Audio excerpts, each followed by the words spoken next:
Hi my dear students, welcome back to a new session. In the last class you already learned regarding polynucleotide structure of DNA and RNA. Also you learned a difference between eukaryotic DNA to prokaryotic DNA also you learned.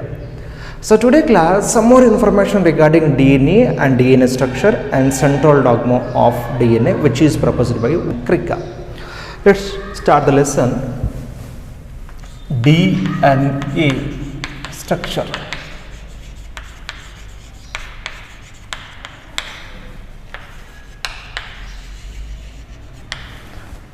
DNA is a acidic substance.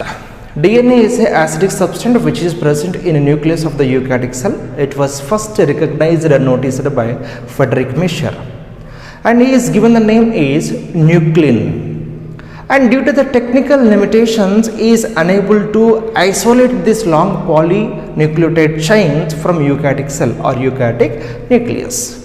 And the latter, Watson Crick, they exactly proposed the structure of the DNA with the help of Wilkinson and Franklin theory. Okay, let's write the points. DNA is a acidic substance which is present in nucleus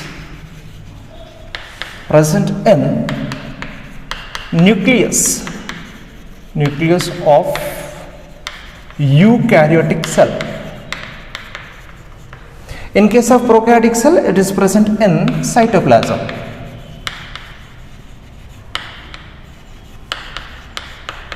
Right? And this acidic substance, it was first recognized or noticed by Frederick Miescher.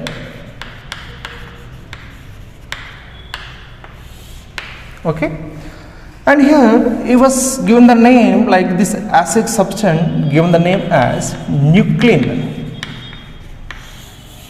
Due to the technical limitations, he was not isolate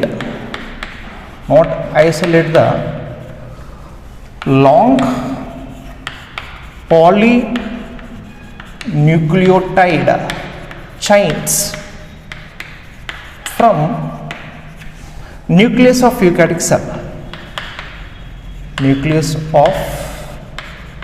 eukaryotic cell, right?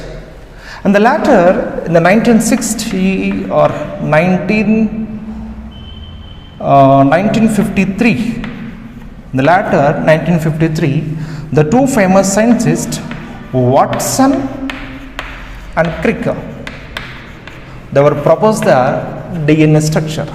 They first time proposed the structure of DNA, which is based on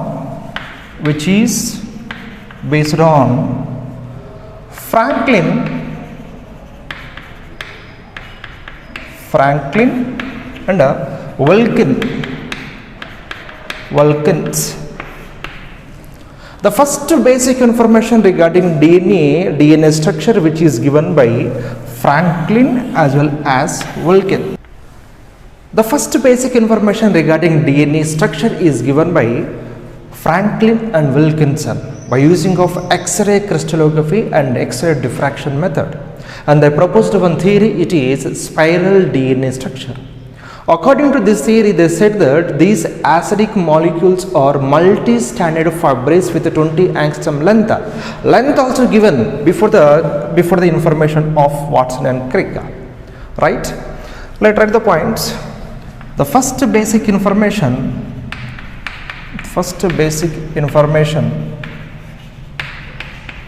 regarding DNA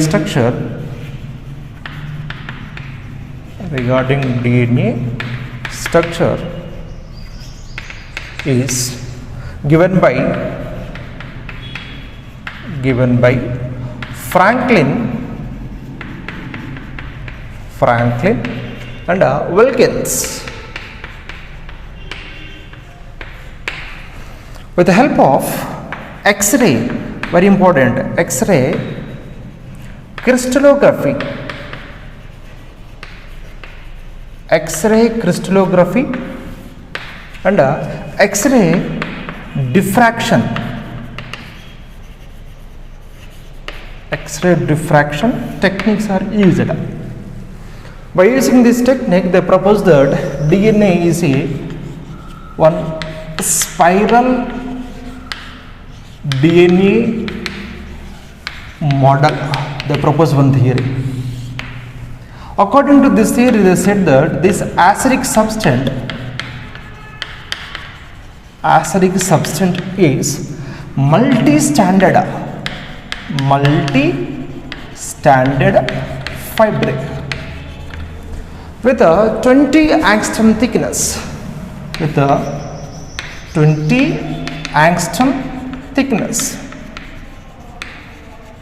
Right? And here, based on only this information, Watson-Crick proposed that double helix structure of DNA. Based on this information,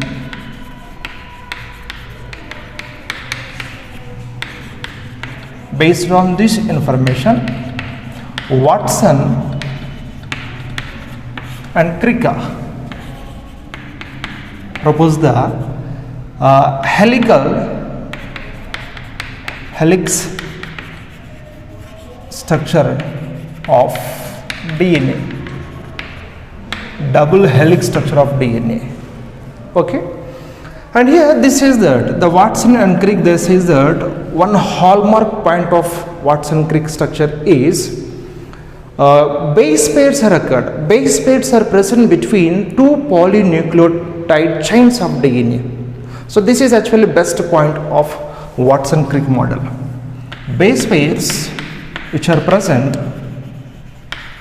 between two nucleotides, between two polynucleotides of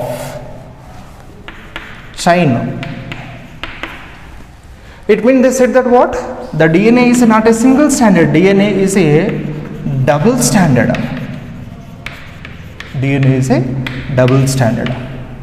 So that's why they propose that it is a double helix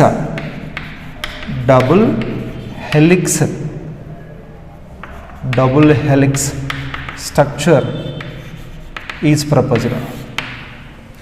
Okay, but actually this information is already noticed by, this proposition is already noticed by Chargaff. Chargaff is a scientist. This proposition is already noticed by Chargaff. Chargaff is one scientist. Okay, so at the last, what I have to say, the Watson-Crick, they propose a DNA structure, but complete information is based on Wilkinson and Franklin as well as Chargaff. So this information, using of this information, they give the one conclusion is like it is a double helix structure. It is containing base pairs between two long polynucleotide chains. At the last, they got the Nobel Prize also. They shared the Nobel Prize with Watson, Crick and Wilkins. These all are got these three members have shared the Nobel Prize in 1962. Okay. Chargaff is one of the famous scientists. He has proposed the Chargaff rules before the proposal of DNA structure by Watson-Crick. Watson-Crick is proposed the DNA structure in the 1953 and they got the Nobel Prize in the 1962. It means the Chargaff proposed the rules before the 1950. And these rules are very useful to understanding of double standard DNA. The rule number 1, it is applicable for only double standard DNA. And rule number 2, it is not applicable for single standard RNA. And third point is, according to the NCERT, the number of adenine, thymine, guanosine and cytosine number is constant and equal. If adenine number is 25, thymine number also be 25. If guanine number is 50, cytosine number also be 50. In the simple way to understanding of Chargaff rules, the number of purine is equal to pyrimidine. So it means A plus G, it is equal to T plus C. They both are equal to 1. So this is actually Chargaff rules. Very important for competition exam. Let's write Chargaff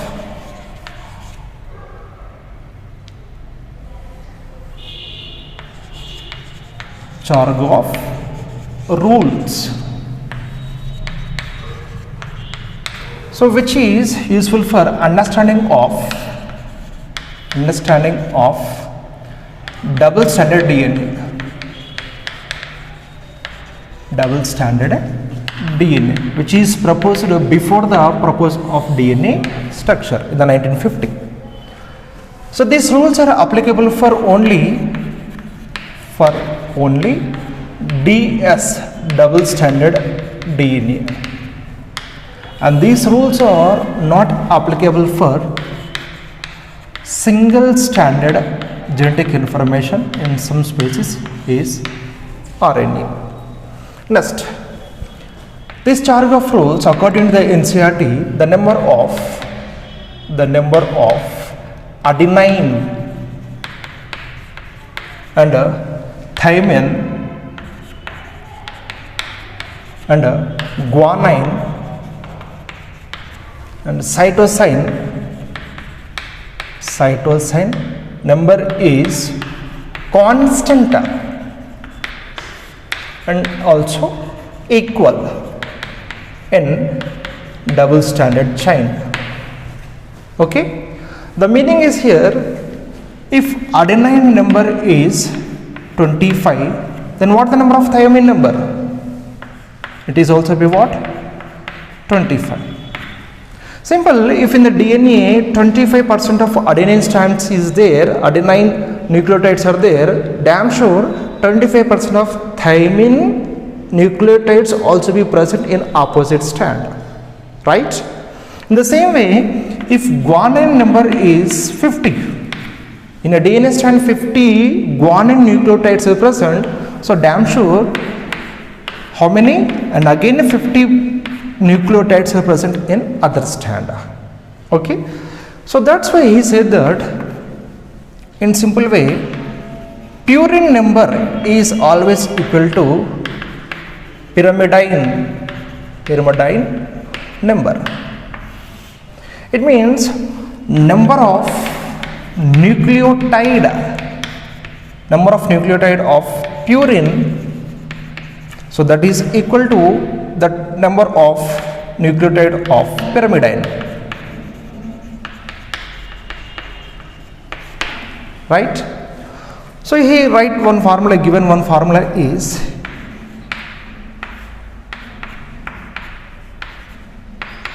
like Ag divided by Tc, it is equal to 1. Purine number, the total number of purine number divided by total number of pyrimidine number is going to equal to 1. So this is actually Chargaff rules and regulations. And here one point, in this case, like for example, base pair number, AT base pair number, it is never equal to GC base pair number. Purine number is equal to pyrimidine, but not in case of base pairs.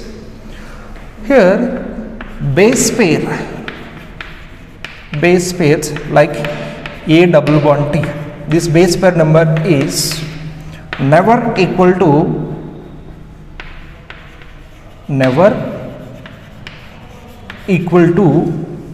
G and C number in one long polydinucleotide chain, right? It is clear? Any confusion? Let's see one example. One example here is given. One DNA strand is containing 100 nucleotides. Out of 100 nucleotides, adenosine number is given 35%. Then we have to find out what the number of cytosines are present in that DNA. The question is what? The given DNA is consist 100 base pairs is already given. Out of 100 base pairs is already given, adenosine number is given like 35% or 35 nucleotides are present. Then what the number of cytosine in this DNA? Okay, so we can solve this question by using of Chargaff rules and regulations. Simple. Here A number is what? 35. It means T number should be what? 35. So altogether 70%, right? So out of 100, 70 is 80 bonds. So remaining 30 bonds are what? GC bonds. GC bonds are 30%. It means here guanine number should be what? 15%. Cytosine number should be what? 15%. So altogether GC percent is what? 30%. 70 plus 30, it is equal to what? 100 base pairs. Now what is a cytosine number? Cytosine is 50% of nucleotides are 50% cytosines are present in the given DNA, right? Let's say here A and G, A plus G, it means what? 35 plus 15 equal to 50. And T, this one is T plus C, it is same, again 35 plus 15, 35 plus 15 equal to 50. So purine number is equal to pyrimide number. In this case it is going to equal to 1, but not the nitrogen base pairs number. Nitrogen base pairs number, you have to consider this one. So this is our nitrogen base pair, right? So base pairs are, for example, A, if you consider A plus T, A plus T is equal to what? 70, and G plus C, it is equal to what? 30. Now you can see it is more than 1, not equal to 1. So it means Chargaff rules and regulations for applicable for what? Purine number equal to pyrimidine, not AT to GC. So this is wrong. So this is correct. In that way they are going to ask the questions in exam. The Chargaff rules and regulations which is useful to understanding of DNA. So the DNA is a double standard. Therefore, if one strand sequence is known, the sequence of other strand can be predictable. So hence the DNA strand is what? Double standard and complementary. Right the point? So DNA is what? Double standard. The conclusion is given by Watson Crick as well as Chargaff rules and regulations. Therefore, if one strand sequence is known, then the sequence of other strand can be predictable, right? So hence the DNA is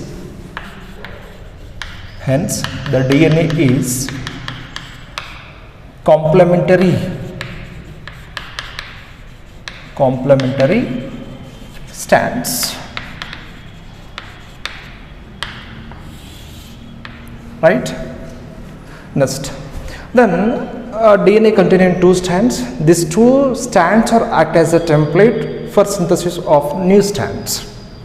Okay, so this formation of two strands, nothing but daughter strands, which are exactly identical to the DNA.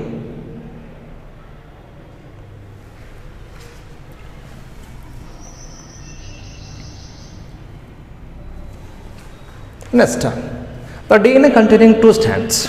So these two strands are act as a template for synthesis of new DNA, nothing but daughter DNA. So these two daughter DNA molecules are exactly equal to mother DNA.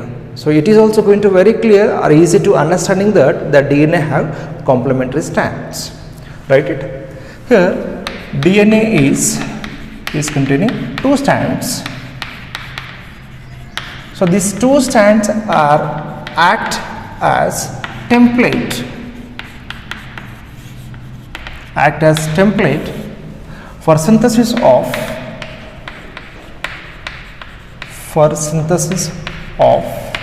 new strands.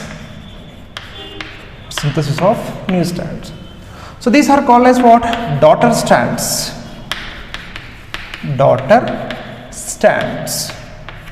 Right? Now these daughter strands are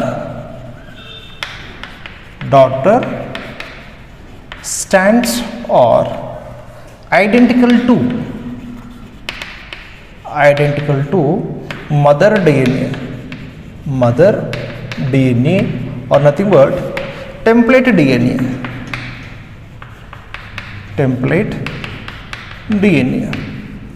So generally this is called as DNA replication.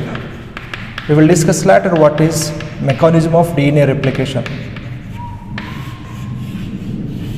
Okay, next. So it is very clear to understanding that DNA have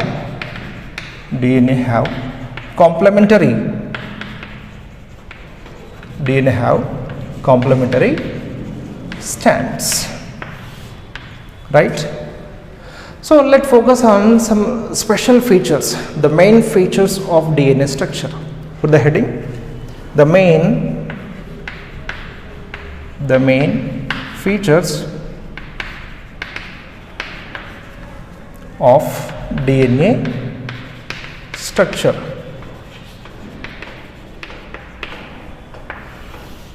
Okay, the first point, the DNA, you know that DNA is a double stranded helix in structure, which is made up of two long polynucleotide chains, and these two chains are complemented to each other, and in between these two chains are joined with the help of hydrogen bonds.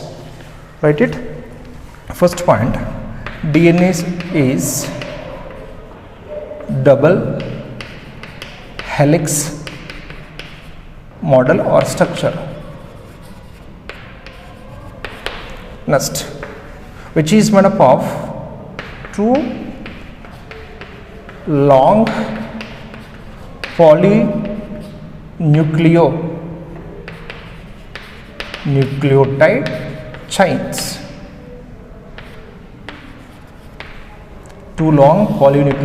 chains.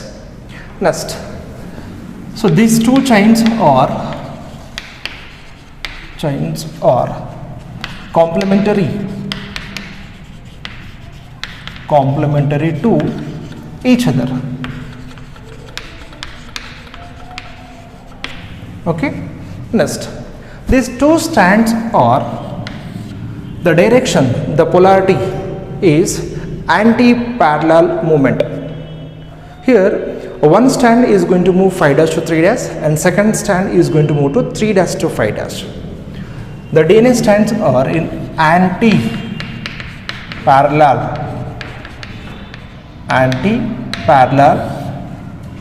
polarity.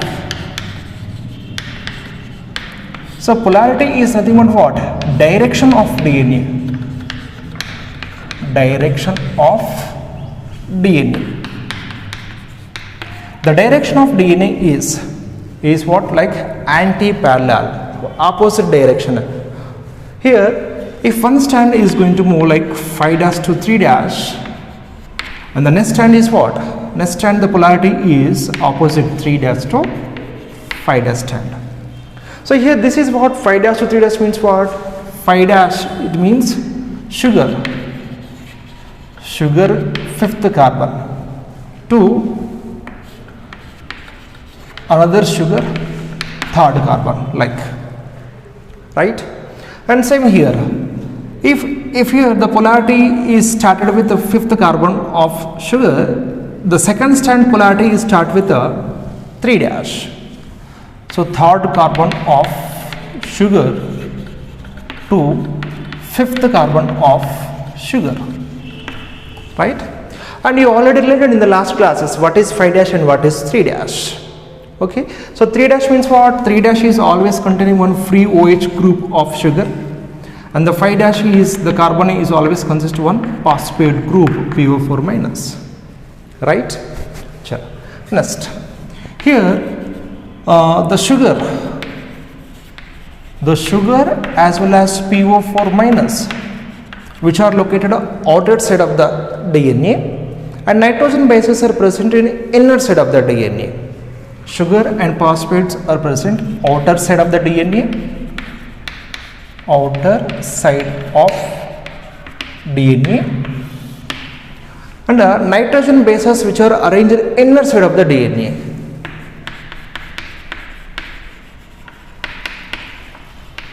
Inner side of DNA.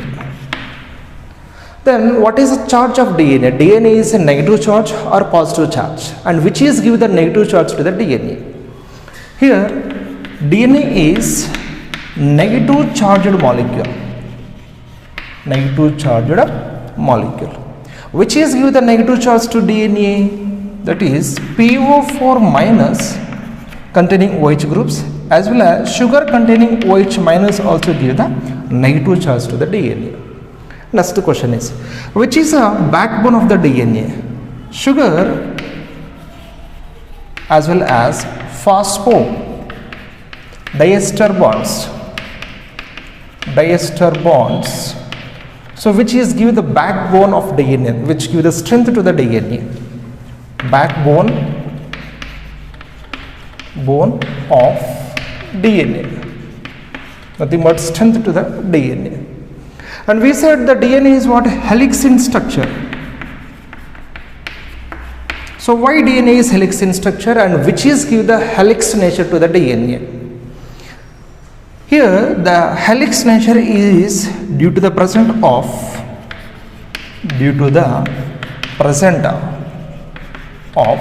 hydrogen bonds. Due to the presence of hydrogen bonds in between two polynucleotides. In between two polynucleotide chains, right? Which is give the helix nature to the DNA? Water molecules, H plus molecules are give the helical structure to the DNA. The question is here, sir, why it is anti-parallel in nature? If the DNA strands are not moving in opposite direction, there is no possibility to formation of base pairs. Got the point or not? If they are moving parallel like this, how they are going to form nitrogen base pairs, right? Here, if it is parallel, there is no chance for formation of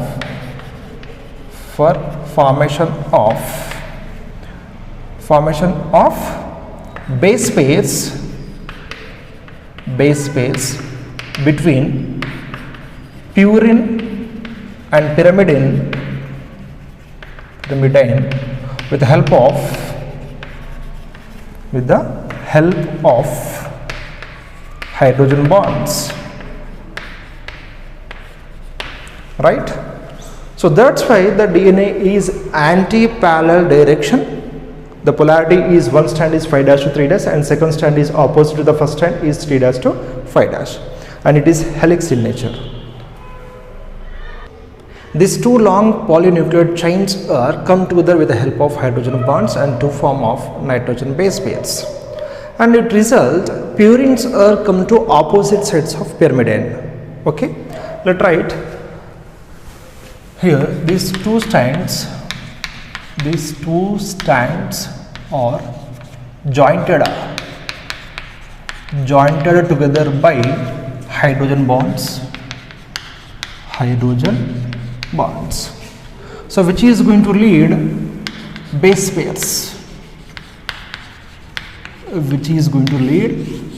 pairs, right?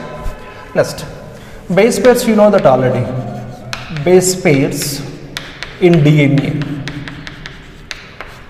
Base pairs in DNA, here adenosine is always going to bind with thymine, it have 2 hydrogen bonds, and guanine is going to bind with cytosine, it have 3 by 3 hydrogen bonds. So this, it is going to result the purines are come to the opposite side of pyrimidines, which is going to give approximately correct length of the DNA. So it result purines come to opposite side of pyrimidines, so which give approximately the same distance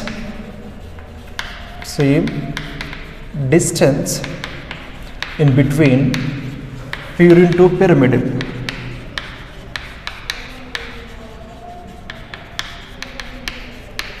Right?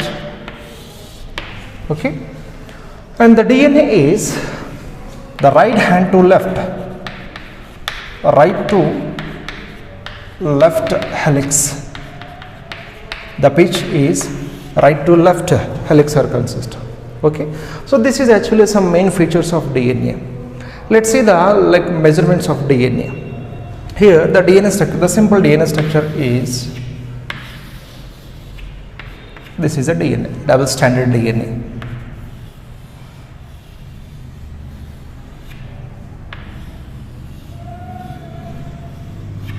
Right? Here we have to consider this is a 5 dash, opposite this is a 3 dash.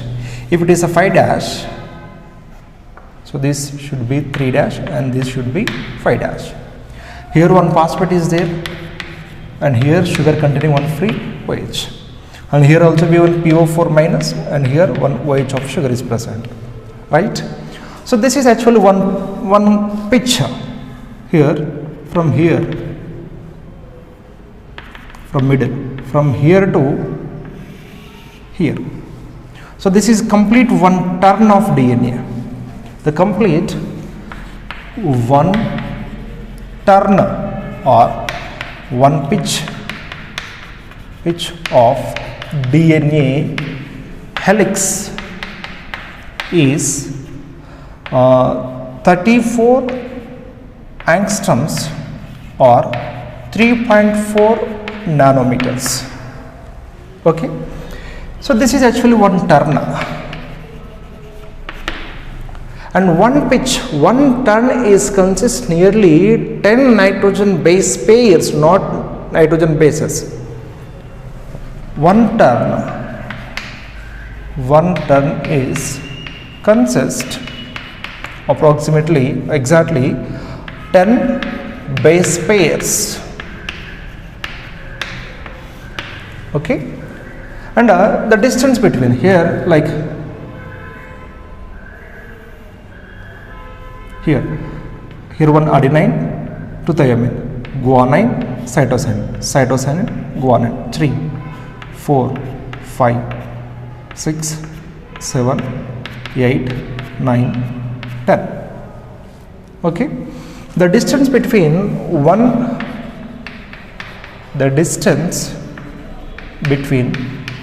one nucleotide to another nucleotide is 0.3 angstroms. 0.3 angstroms. Okay, and next the distance in between the diameter of the DNA. So this is between diameter of DNA. This is the length. It is 20 angstroms. The diameter of DNA is 20 angstroms. Okay, so this is actually some basic measurement of DNA. And here see, based on this measurement, they will ask a number of questions. Like for example, here is given one DNA. The DNA is containing 100 base pairs. If the DNA is containing 100 base pairs, what is the length of the DNA? Simple. Here what given? 34 angstroms for one helix. Here means 100 base pairs means how many helix? 10 helix. And each helix is containing what? 34 angstroms into 10 is equal to 340 angstrom length of the DNA. Like we have to tell, right? And for example, he is given like a 340 angstroms of DNA is given. Just we have to find out how many nitrogen base pairs are present. How many base pairs? In one turn, 10 base pairs into 10 times. 360 means 10 helix. It means how many? 100 base pairs are present. 100 base pairs are present. And sometimes very simple question like one turn, one helix is containing how many nucleotide? The question is what? One turn is containing how many? One turn is containing what the number of nucleotide? So this is a question. The options are given first, second, third, fourth. First option is given 10 nucleotides, 20 nucleotides, 10 base pairs, and option 4 is second and third. Which one is the correct answer for this? One turn, what the number of nucleotides present in one turn? Here, this is a one turn, 10 nucleotide. It means is given regarding only one strand containing nucleotide number is given. But DNA is a double standard. So most of the students are going to take this one. But this one is what? Wrong one. Next, 20 nucleotides are given. Yes, one turn is what? 10 base pairs means 20 nucleotide. And next, while seeing this option, without seeing of third option, they are going to take this one is correct. But you have to see third option also. This one is what? 10 base pairs. 10 base pairs means again what? 20 nucleotide. So that is also be correct. So the correct answer is what? Fourth option. So that's why in competition exam, reading of entire options also it play a great role. Okay. So this is actually information regarding DNA structure.